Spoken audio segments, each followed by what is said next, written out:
Bharatiya Janata party వైపు బలంగా నిలబడ్డాయి. Urban ఏరియాలలో కూడా మెజారిటీ ఏరియాస్ లో అంతా కూడా 70% పైన ఓట్లు భారతీయ జనతా పార్టీకి వచ్చింది.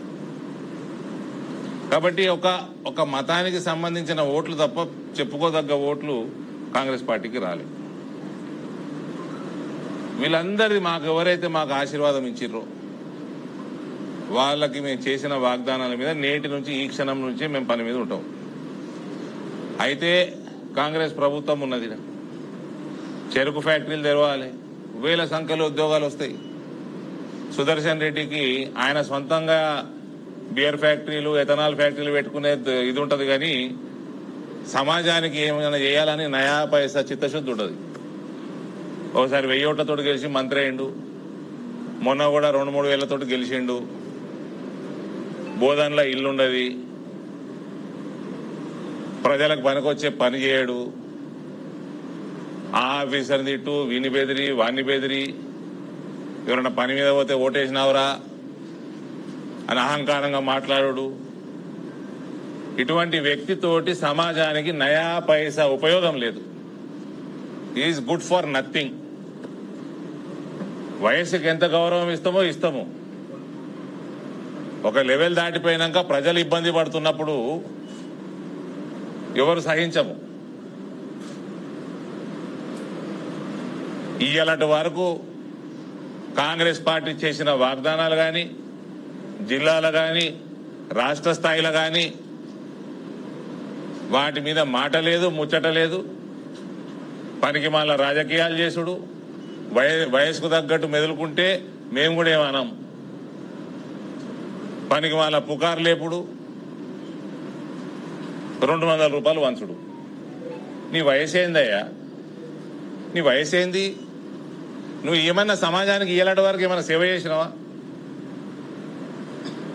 ఫ్యాక్టరీలు పెట్టుకున్నాడు, 100 కోట్లు సంపాదించుకున్నాడు.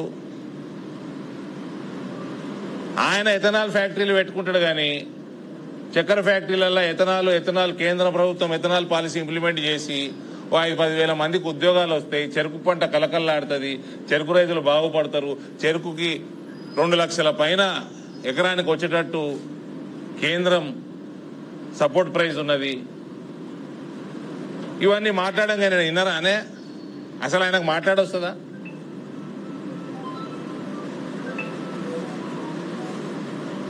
దేనికి ఉపయోగపడతాడు ఈయన సుదర్శన్ రెడ్డి? ఈ జిల్లాకి దేనికి ఉపయోగపడతాడు?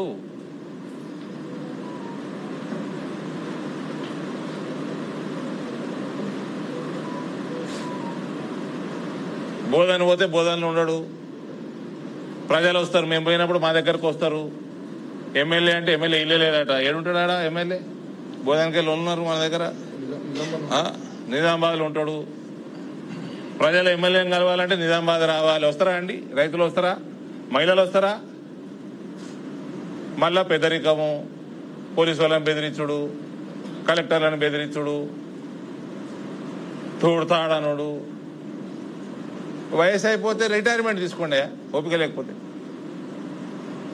జిల్లాని వెనుకకి ఎందుకు దోషేస్తున్నారు? ఒక ఇండస్ట్రీ తెద్దాము. అరవింద్ పసుపు పొడి తెచ్చిండు, పసుపు రోడ్లు బాగా పెరిగినాయి, విదేశాలకు తరలి వెళ్తుంది పసుపు. ఇక్కడ వాల్యూ యాడెడ్ సర్వీసెస్ తెచ్చుకుంటేందుకు ఇన్సెంటివ్స్ ఇద్దాము. ఒకటి ఇండస్ట్రీ పెట్టుకుంటే ఒక ఇండస్ట్రియల్ పాలసీ తెద్దాము. ఏమైనా ఉందా?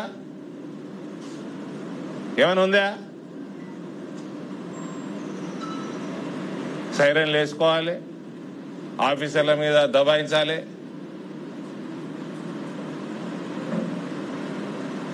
మత రాజకీయాలు చేయాలి. నయా పైసాకు వనికి రావద్దు. పదవి వాడుకోవాలి, వ్యాపారాలు పెంచుకోవాలి. ఇది కాంగ్రెస్ పార్టీ. ప్రత్యేకంగా ఇక్కడ ఉన్న ఎమ్మెల్యే, బోధన ఎమ్మెల్యే. మేము పని మీద ఉంటాము, నువ్వు పని చేసి ఒత్తిడి పెంచాలి మా మీద, కేంద్ర ప్రభుత్వం మీద. అవుతుందా నీతోటి ఈ వయసులో?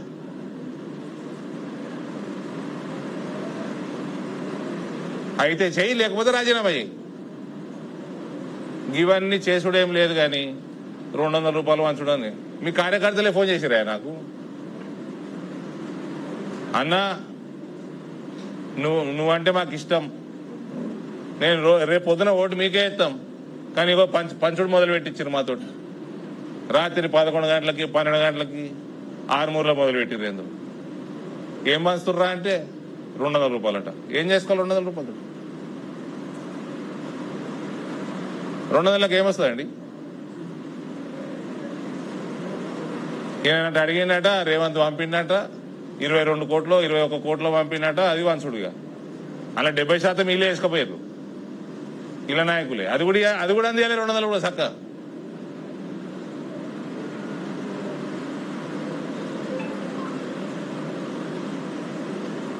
నామినేషన్ వేసిండ్రు, కార్యకర్తలకు నీళ్ల ప్యాకెట్లు పెట్టలే, ఎండాకాలం నీళ్ల ప్యాకెట్లు పెట్టలే కార్యకర్తలకి.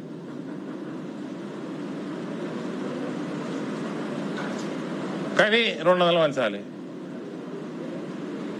నాకు ఆరుమూరుకి వెళ్ళి ఫోన్లు, తెల్లారి బాల్కొండకి వెళ్ళి ఫోన్లు, అన్న రేపు పొద్దున వంచడం మొదలు పెడుతున్నామే. నువ్వు దేనికోసం పనికొస్తావండి? ఏదైనా పని చేయాలి, ఇన్సెంటివైజ్ చేద్దాం, ఇండస్ట్రీని అట్రాక్ట్ చేద్దాం. నీ సొంత ఇండస్ట్రీలు కాదు ఇండస్ట్రీ అట్రాక్టర్ అంటే. రైతులకు పనికొచ్చే పని చేద్దాం, టైం వేస్ట్ ఎందుకు?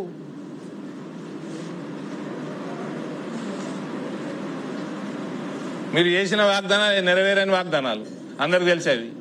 కాంగ్రెస్ పార్టీ చేసిన వాగ్దానాలు అయ్యే పని కాదు, పోయే పని కాదు.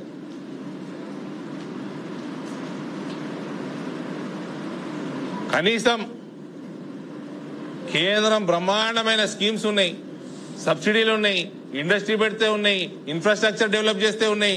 అది వాడుకునేటట్టు పెట్టుబడిదారులు అట్రాక్ట్ చేద్దాం. లేదు, ఏమి చేసేది ఉండదు.